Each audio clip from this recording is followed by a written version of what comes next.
जय हिंद दोस्तों, next time आपका स्वागत है। आज 23 सितंबर 2020। आज के अंतर्गत के काफ़ी इंपॉर्टेंट करंट अफेयर हम आपके लिए लेकर आए हैं। जैसे कि आपको मालूम है कि डेली हमारे द्वारा गवर्नमेंट एग्जाम पर्सपेक्टिव से काफ़ी इंपॉर्टेंट करंट अफेयरों का सीरीज डेली आपके लिए प्रोवाइड किया जाता है। यदि आपको हमारा करंट अफेयर अच्छा लगता है तो लाइक कीजिए, कमेंट कीजिए और हमारे इस चैनल नेक्स्ट टाइम को सब्सक्राइब कीजिए। चलिए दोस्तों, ज़्यादा टाइम न लेते हुए आगे बढ़ते हैं, जानते हैं कि आज के इंपॉर्टेंट करंट अफेयर कौन से। आज का हमारा पहला क्वेश्चन कौन सा है। आज का हमारा पहला क्वेश्चन है, हाल ही में विश्व राइनो दिवस कब मनाया गया। ऑप्शन ए है इसके अंतर्गत पे 19 सितंबर, ऑप्शन बी है इसके अंतर्गत पे 20 सितंबर, ऑप्शन सी है इसके अंतर्गत पे 21 सितंबर, ऑप्शन डी है इसके अंतर्गत पे 22 सितंबर। तो इसके अंतर्गत का हमारा राइट आंसर क्या है कि ऑप्शन डी 22 सितंबर को क्या किया जाता है, प्रतिवर्ष विश्व राइनो दिवस मनाया जाता है। ठीक है ना। अब हम जान लेते हैं इसके अंतर्गत पे की पॉइंटों को, जो अफ्रीका और एशिया में रहने वाले 5 राइनो की प्रजातियों में से क्या है कि 3 IUCN के अंतर्गत पे क्या है, IUCN की रिपोर्ट के अनुसार क्या होने वाले लुप्तप्राय की श्रेणी में आ रहे हैं, जिनके नाम क्या क्या हैं।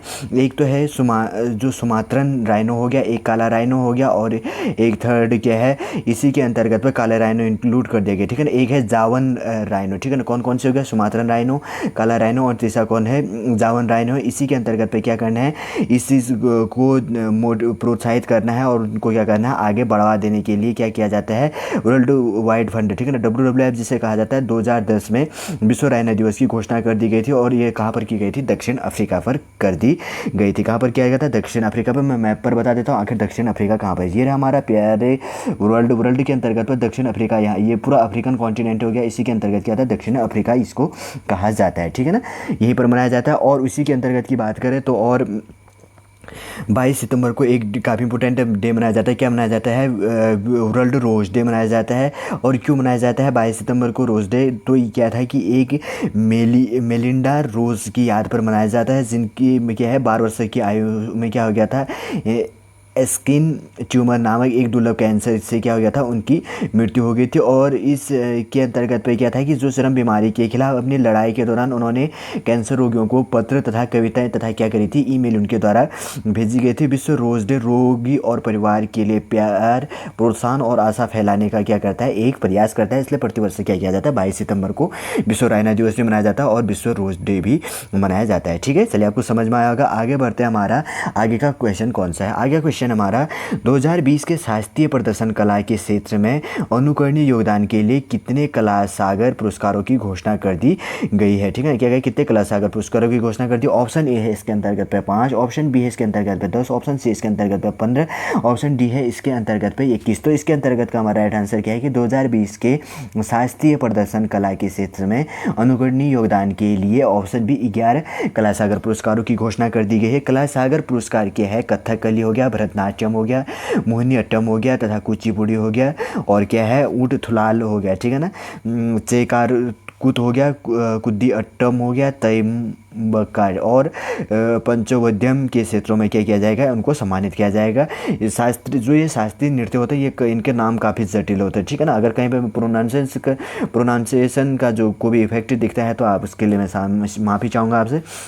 और इसी के अंतर्गत की बात करें तो जो पुरस्कार हैं 14 अक्टूबर को कहाँ पर दिया जाएगा, जो कुन्नुम ठीक है, कुन्नुम बादहानी स्कूल पैलेस में ये क्या किया जाएगा, प्रस्तुत किया जाएगा। कब देने की घोषणा कर दी गई, 14 अक्टूबर को आने वाले टाइम पर दिया जाएगा। ठीक है, कितने उसमें देना है, 11 कला सागर पुरस्कारों की इसके अंतर्गत में घोषणा की गई है। ठीक है, चलिए आपको समझ में आएगा। आगे बढ़ते हैं, हमारा आगे का क्वेश्चन कौन सा है। ठीक है, हाल ही में विश्व की पहली बायोनिक आंख को किस देश के द्वारा बनाने का दावा किया गया। ऑप्शन ए है इसके अंतर्गत पर भारत, ऑप्शन बी है इसके अंतर्गत पर अमेरिका, ऑप्शन सी है इसके अंतर्गत है रूस, ऑप्शन डी है इसके अंतर्गत पर ऑस्ट्रेलिया। तो इसके अंतर्गत का हमारा राइट आंसर क्या है, हाल ही में विश्व की पहली बायोनिक आंख को ऑप्शन डी ऑस्ट्रेलिया देश में बनाने का दावा कर दिया गया है। और उसी के अंतर्गत हम थोड़ा फैक्ट जान लेते हैं कि जो ऑस्ट्रेलिया के मोनासा विश्वविद्यालय, कौन सा विश्वविद्यालय, मोनास विश्वविद्यालय के वैज्ञानिकों का दावा किया है कि उन्होंने एक ऐसी प्रणाली को विकसित किया जिसके माध्यम से क्या कर सकते हैं, नेत्रहीन लोग वापस देख सकते हैं। उनके अनुसार दुनिया की पहली क्या है, ये बायोनिक आंख है। ठीक है ना, जेनारिस बायोनिक विजन जो सिस्टम नामक इस बायोनिक आँख को लगभग 1 दशक से बनाया जा रहा है। 1 दशक से इसका काम चला है, जिसका नाम क्या है, जेनारिक, ठीक है ना, क्या है, जेनरिक बायोनिक विजन सिस्टम, ठीक है। यह क्षतिग्रस्त ऑप्टिकल नसों और जो दरकिनार कर जो काम करती है ताकि संकेतों को क्या कर सके, रेटिना में प्रक्षेपित कर सके। इस प्रकार से क्या किया गया, इसको डेवलप्ड कर दिया गया है। विश्व की पहली बायोनिक आँख होगी और किसके द्वारा, ऑस्ट्रेलिया, ठीक है। मैं बता देता हूँ ऑस्ट्रेलिया कॉन्टिनेंट कहाँ पर स्थित है। ये रहा हमारा वर्ल्ड का मैप। इसके अंतर्गत क्या हो गया, ऑस्ट्रेलिया कॉन्टिनेंट, इसी पर इस आँख को बनाने की, कौन से आँख को, पहली बायोनिक आँख को बनाने का दावा कर दिया गया है, ठीक है। चलिए आपको समझ में आया होगा। आगे बढ़ते हैं। हमारा आगे का क्वेश्चन कौन सा है, आगे का क्वेश्चन है हमारा, हाल ही में किस राज्य में ई पीक पिहानी मोबाइल एप्लीकेशन को शुरू कर दिया गया है, ठीक है। ऑप्शन ए है इसके अंतर्गत पे उत्तर प्रदेश, ऑप्शन बी है इसके अंतर्गत पे बिहार, ऑप्शन सी है महाराष्ट्र, ऑप्शन डी है इसके अंतर्गत पे अरुणाचल प्रदेश। तो इसके अंतर्गत का हमारा राइट आंसर क्या है कि हाल ही में ऑप्शन सी महाराष्ट्र, ठीक है। क्या कहता है, ऑप्शन सी क्या हो गया, महाराष्ट्र जो राज्य है वहाँ पर क्या कर दिया गया है, ई पीक पिहानी मोबाइल ऐप को लॉन्च कर दिया गया। कि इस ऐप को लॉन्च कर दिया गया, ई पीक पिहानी मोबाइल ऐप को लॉन्च कर दिया गया। अब हम जानेंगे कि आखिर ये किसके लिए लॉन्च किया गया, जो वहाँ पर फार्मर हैं, फार्मरों के लिए, ठीक है ना, किसके लिए, जो वहाँ पर फार्मर हैं उनकी मुश्किलें क्या होगी। इनके अंतर्गत पर कहा गया है कि इस ऐप के थ्रू वो अपनी जो भी कमियाँ हैं, जो भी प्रॉब्लम है, इससे क्या कर सकते हैं, सॉल्व कर सकते हैं। और जो वहाँ पर पहले से जो प्रॉब्लम है उसका भी इसके अंतर्गत पे क्या किया जा सकता है, निवारण यहाँ पर किया जा सकता है। और उनमें यह बात है कि जो फसल सर्वेक्षण के लिए विकसित एप्लीकेशन पर चर्चा करने के लिए आयोजित की गई बैठक में कही गई, ठीक है ना। किसान आवेदन का उपयोग करके अपनी फसल की फ़ोटो अपलोड कर सकते हैं और इसके अंतर्गत क्या कर सकते हैं, जो उन्होंने अपनी उपज का सही मूल्य तथा सही अच्छा बाजार दिलाने में भी इसके अंतर्गत सहयोग करेगा। और इससे प्रॉफिट क्या होगा कि वो फ़ोटो लेकर क्या कर सकते हैं, इसमें अपलोड कर सकते हैं, ठीक है। महाराष्ट्र कैप पर बता देता हूँ, मैप पर कहाँ पर स्थित है, ये रहा हमारा प्यारा भारत। इसके अंतर्गत महाराष्ट्र कहाँ पर स्थित होगा, ये हो गया महाराष्ट्र। महाराष्ट्र की कैपिटल कहाँ पर स्थित होगी, मुंबई पर स्थित होगी। महाराष्ट्र की बात करें तो यहाँ पर राज्यसभा की 19 सीटें तथा लोकसभा की कितनी सीटें, 48। महाराष्ट्र में कितनी है, 19-48 का यहाँ पर रेशियो है, ठीक है। यहाँ पर अभी जो अगर मुख्यमंत्री की बात करें तो मुख्यमंत्री कौन है यहाँ पर के, अभी हमारे उद्धव ठाकरे जी क्या हैं, महाराष्ट्र के मुख्यमंत्री हैं, ठीक है। चलिए आपको समझ में आया होगा। आगे बढ़ते हैं। आगे का क्वेश्चन कौन सा है, आगे का क्वेश्चन है हमारा, हाल ही में इटालियन ओपन का खिताब किसके द्वारा जीता गया। हाल ही में क्या करा, हाल ही में किसके द्वारा इटालियन ओपन का खिताब किसके द्वारा जीता गया। ऑप्शन ए है नोवाक जोकोविच, ऑप्शन बी है इसके अंतर्गत डिएगो, ऑप्शन सी है इसके अंतर्गत पे मारिया, ऑप्शन डी इसके अंतर्गत पे डेनियल। तो इसके अंतर्गत का हमारा राइट आंसर क्या है कि हाल ही में इटालियन ओपन का खिताब ऑप्शन ए नोवाक जोकोविच के द्वारा अपना जीता गया। ये कौन सा है, 36 जो रिकॉर्ड का मास्टर का खिताब इन्होंने जीता है। और उन्होंने किसको हराया, ऑप्शन बी के अंतर्गत भी जो दिया गया डिएगो को हरा कर क्या किया इन्होंने। जो मैच चला था इनका कितना चला था, 7-5 और 7-3 से क्या किया इन्होंने हराया, ठीक है ना।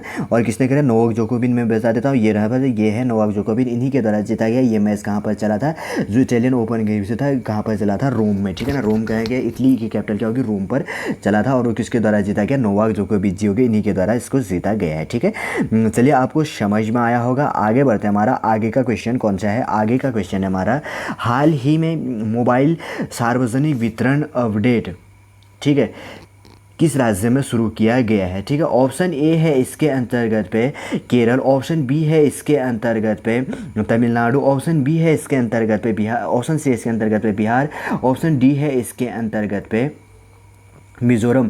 तो इसके अंतर्गत का हमारा राइट आंसर क्या है कि हाल ही में क्या किया गया, मोबाइल सार्वजनिक वितरण आउटलेट को ऑप्शन बी तमिलनाडु पर शुरू कर दिया गया। तमिलनाडु पर क्या किया गया, जो सार्वजनिक वितरण प्रणाली के आधार पर जो वहाँ पे दूर दूर से जो फार्म जो लोग रहते हैं उनको क्या कर सकता है, इसके अंतर्गत पे काफ़ी अत्यधिक मात्रा में क्या मिलेगा, प्रॉफिट इसके अंतर्गत पे मिलेगा। और वहाँ पर क्या होगा, तमिलनाडु के जो मुख्यमंत्री हैं एडापट्टी पलानीस्वामी के द्वारा क्या किया गया है, जो उनके द्वारा वहाँ पर इसकी घोषणा कर दी गई है, ठीक है ना। कहाँ पर, तमिलनाडु राज्य पर। और इसके अंतर्गत पर क्या किया जाएगा, अम्मा मोबाइल राशन शॉप के नाम से इस दुकानों में मुख्य रूप से होगा। और इसमें क्या है कि जो राज्यों में 3401 मोबाइल सार्वजनिक वितरण आउटलेट लॉन्च भी किया गया है, ठीक है ना। इसका नाम क्या गया, जैसे मैंने पहले आपको बताया, अम्मा मोबाइल राशन शॉप नाम से दुकान में मुख्य रूप से पहाड़ी और दूर दराज के क्षेत्रों में परिवार की सेवाओं के लिए इसको शुरू कर दिया गया है, ठीक है। जो पहाड़ी एरिया है उनके लिए शुरू कर दिया गया। तमिलनाडु को मैं मैप पर जान लेते हैं, आखिर तमिलनाडु कहाँ पर स्थित है, ठीक है। ये रहा हमारा प्यारा भारत। इसके अंतर्गत जैसे हम नीचे जाते हैं तो तमिलनाडु कहाँ पर स्थित हो गया, ये है तमिलनाडु, ठीक है। तमिलनाडु की बात करें तो चेन्नई इसकी कैपिटल होगी, ये रहेगा, ठीक है। तमिलनाडु यहाँ पर हो गया।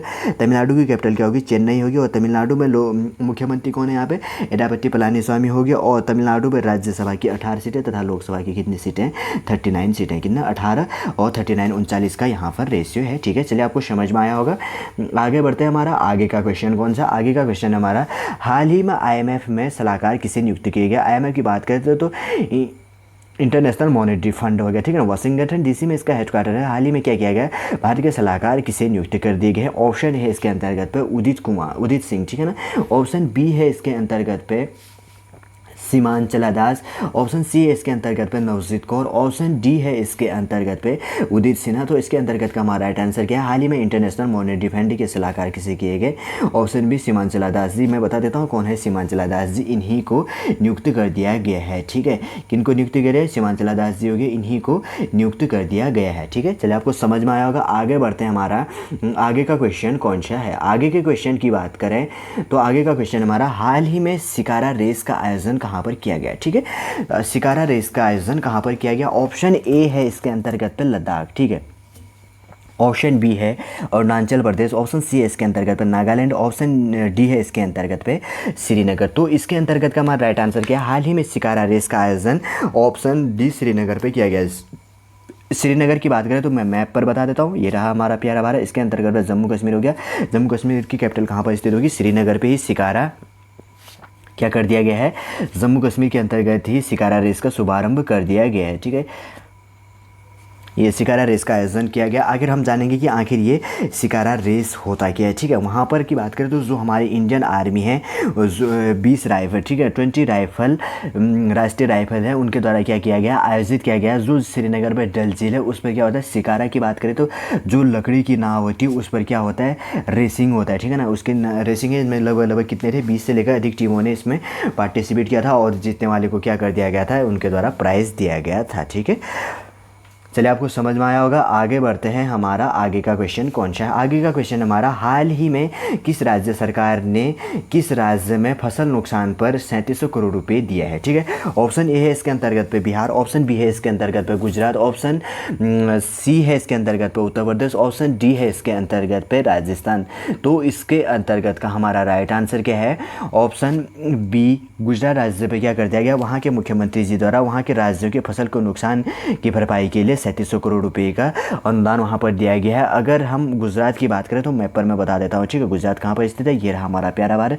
सबसे लंबी तटरेखा वाला राज्य कौन सा, भारत का गुजरात है। और यहाँ पर राज्यसभा की 11 सीटें तथा लोकसभा की कितनी सीटें, 26 सीटें। गुजरात पे 11-26 का रेशियो है, ठीक है। यहाँ पर ही इसके लिए क्या कर दिया गया, अभी इसको जारी कर दिया गया 3700 करोड़ रुपये का, ठीक है। उसके अंतर्गत पे किसानों को क्या किया जाएगा, इसको दिया जाएगा, जिससे उनको क्या होगा, आर्थिक मदद मिल पाएगी, ठीक है। चलिए आपको समझ में आया होगा। आगे बढ़ते हैं। हमारा आगे का क्वेश्चन कौन सा है, आगे का क्वेश्चन हमारा, हाल ही में आई रिपोर्ट के अनुसार चीन से भारत में आयात कितना % कम होने का अनुमान लगाया गया है। ऑप्शन ए है इसके अंतर्गत 10%। ऑप्शन बी है इसके अंतर्गत 20%। ऑप्शन सी है इसके अंतर्गत 27.63% हो गया। और ऑप्शन डी है इसके अंतर्गत 32.10%। तो इसके अंतर्गत का हमारा राइट आंसर क्या है कि हाल ही में आई रिपोर्ट के अनुसार, ठीक है, चीन और भारत में आयात का जो इंडेक्स है वो कब से कब का था, अप्रैल से लेकर अगस्त तक, ठीक है ना। अप्रैल से लेकर अगस्त का डाटा जारी कर दिया गया, जिसके अंतर्गत तो ऑप्शन सी हमारे अंतर्गत का राइट आंसर है। 27.63% का क्या हुआ है, कम होने का इसके अंतर्गत पे अनुमान लगाया गया है, जो भारत के लिए क्या है, काफ़ी अच्छी बात है, ठीक है। चलिए आपको समझ में आया होगा। आगे बढ़ते हैं। हमारा आगे का क्वेश्चन कौन सा है, और आज का हमारा लास्ट क्वेश्चन भी है। लास्ट क्वेश्चन हमारा, हाल ही में किस देश में विषैले पदार्थ मिला हुआ पानी पीने से 330 हाथियों की मृत्यु हो गई है। काफ़ी दुखद घटना है। और पहला ऑप्शन है इसके अंतर्गत पे ऑस्ट्रेलिया। ऑप्शन बी है अमेरिका। ऑप्शन सी है बोत्सवाना। ऑप्शन डी है इसके अंतर्गत पे नाइजीरिया। तो इसके अंतर्गत का हमारा राइट आंसर है ऑप्शन सी बोत्सवाना। बोत्सवाना क्या है, अफ्रीकन कॉन्टिनेंट के अंतर्गत का एक कंट्री है। वहाँ पर क्या हो गया कि एक रिसर्च के अनुसार पे विषैले पदार्थ मिला हुआ पानी पीने से क्या हो गया, 330 हाथियों की मृत्यु होगी। मैं बता देता हूँ बोत्सवाना मैप पर कहाँ पे रहते हैं, ये रहा वर्ल्ड का मैप। इसके अंतर्गत जब हम अफ्रीकन कॉन्टिनेंट के अंतर्गत आते हैं तो यहाँ पर बोत्सवाना है। मैं मैप आपके लिए यहाँ पर लेकर आया हूँ, जैसे कि ये है, ठीक है। ये रहा बोत्सवाना, ठीक है। बोत्सवाना ये हो गया। बोत्सवाना के अंतर्गत ही क्या हो गया, 330 हाथियों की मृत्यु हो गई है, जो वर्ल्ड के लिए क्या है, काफ़ी दुखद घटना है, ठीक है। चलिए आपको समझ में आया होगा। चलिए दोस्तों, आज का करंट अफेयर हम यहीं पर समाप्त करते हैं। उम्मीद करूँगा दोस्तों आज का करंट अफेयर आपको अच्छा लगा होगा। यदि आपको हमारा करंट अफेयर अच्छा लगे तो लाइक कीजिए, कमेंट कीजिए और हमारे इस चैनल एक्स को सब्सक्राइब कीजिए।